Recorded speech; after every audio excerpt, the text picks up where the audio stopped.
Good evening. Good to be with you tonight. We're going to look again at the book of John. John, I want you to first of all realize that John is not a book that's written continuous, just what Jesus did, as much as John is so full of Jesus' teachings.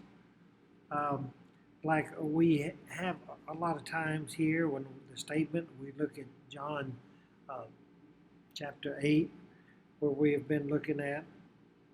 And, uh, and then it says, in 8 and 12, it says, then Jesus spoke to them again, saying, it's not a continuation. All of these stories we have been given is not a continuation of one day he sat down and just started speaking and told these stories. As John says at the end, if we had everything that Jesus said, the books could not contain them. But this is John telling a story, some of them shorter.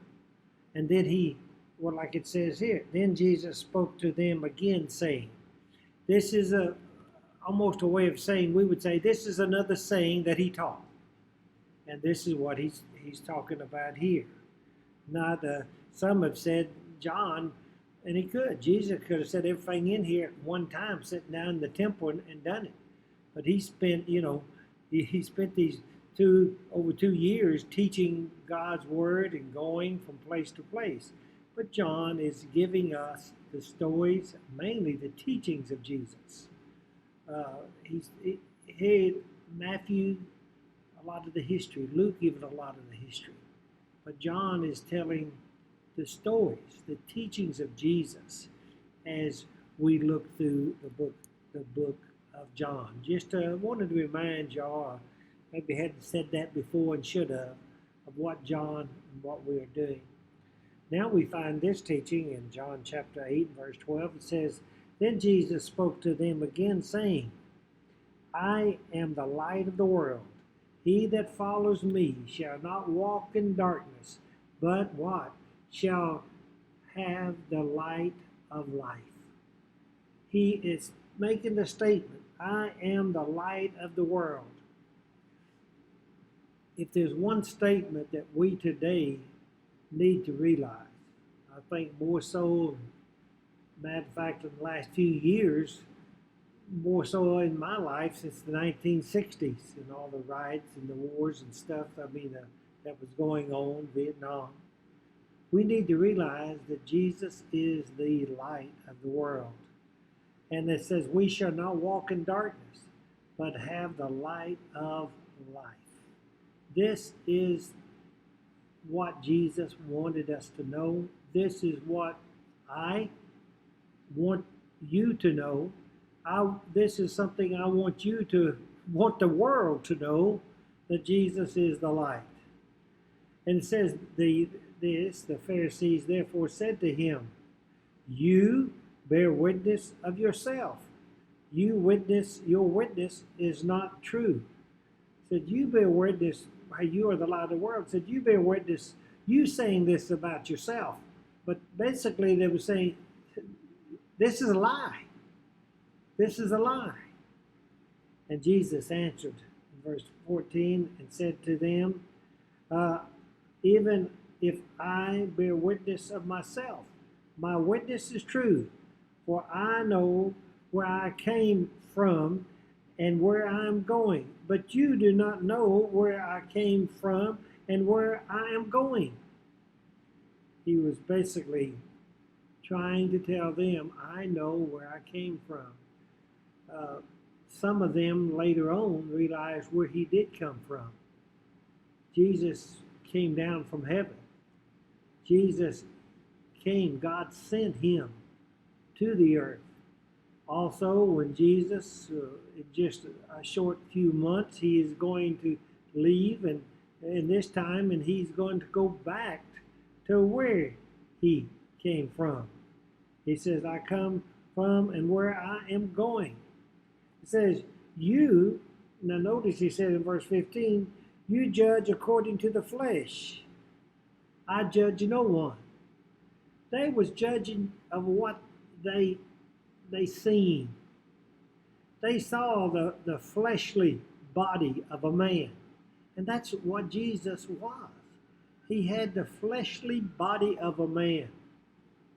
Jesus Christ was sent to earth, took the body, the form of a man, became a man, but they only saw the man. This is going to sound funny, but we today, when we look around at the people around about us, when we look in the mirror and we see ourselves in the mornings, we should realize there's more to us than what we see. We are more than flesh and bones. Like the book of Ecclesiastes says, that the body returned to the dust, but the spirit returns to God who gave it. In verse 16, he says, and yet if I do judge, my judgment is true, for I am not alone, but I am with the Father who sent me. He is with the Father who sent me. He was still in contact with the Father. Matter of fact, is it also written in your law that the testimony of two men is true? That is, two men can bring an accusation on someone and they can be killed for what they said about him. Two men. If they came and said somebody did something, then he could be killed. He said, but I am one who bears witness of myself, and the Father who sent me bears witness of me. We see this so oftentimes. We saw this at John's baptism, which says there that the Spirit came down and the Father spoke from heaven. We see it at the Transfiguration in the garden, when we see him with the prophet, we see him with the lawgiver, and he said, what to do, and they wanted to make a booth to worship all three, but the Lord God spoke from heaven and said, this is my beloved Son, hear ye him. But then when he had said this, me bear witness of my life, then they said to him, where is your Father? Jesus answered, where is your Father? They didn't realize he was talking about. They didn't realize who he was yet. They didn't realize, they didn't believe, they couldn't believe that Jesus was the Son of God. Jesus says, you know neither me nor my Father. If you had known me, you would have known my Father also. If you would have known me, you would have known my Father also. That is, if they would have known God, and how could they know God? Back in that day, they knew God by the Old Testament. They looked and they looked. They had the record of what God had done through Adam and Eve and the creation of mankind. They had what God had done in saving Noah and his family. They had what God had done in parting the Red Sea. They knew what God had done in giving them the land of Israel. They knew all this, and they should have known about and saw and knew God, but they didn't. They should have known that David was promised and Abraham was promised that through their seed all the nations of the earth would be blessed. The Messiah would come, the Christ would come. They should have known that, but they did not. It says in these words, Jesus spoke in the treasury as he taught in the temple, and no one laid hands on him, for his hour had not yet come. Now notice, he spoke in the treasury at the temple.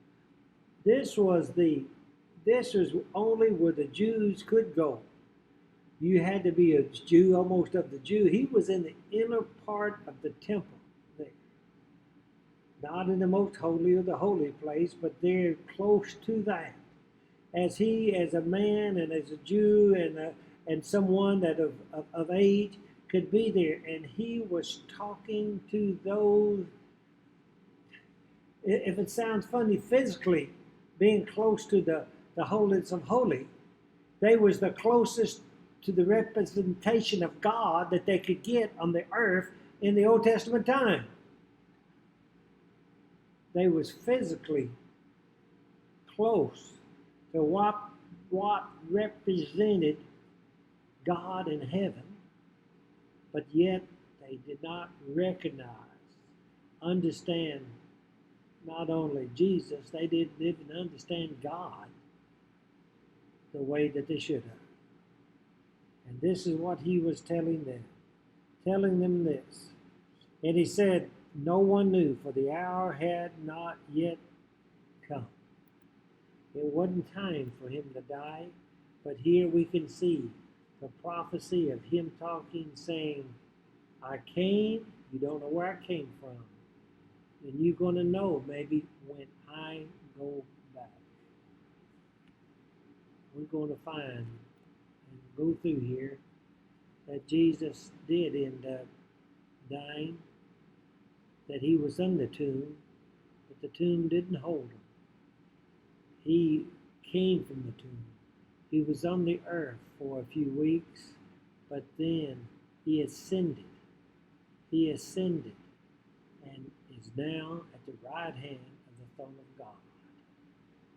He's there until the day he comes back. For those of us who we're going to read about so much in this next point, those of us that understand and look at the Word. As he said, I'm going to go back, I'm going to have to go to 31 and end this, where he said this, and Jesus said to those Jews who believed him, if you abide in my words, you are my disciples indeed.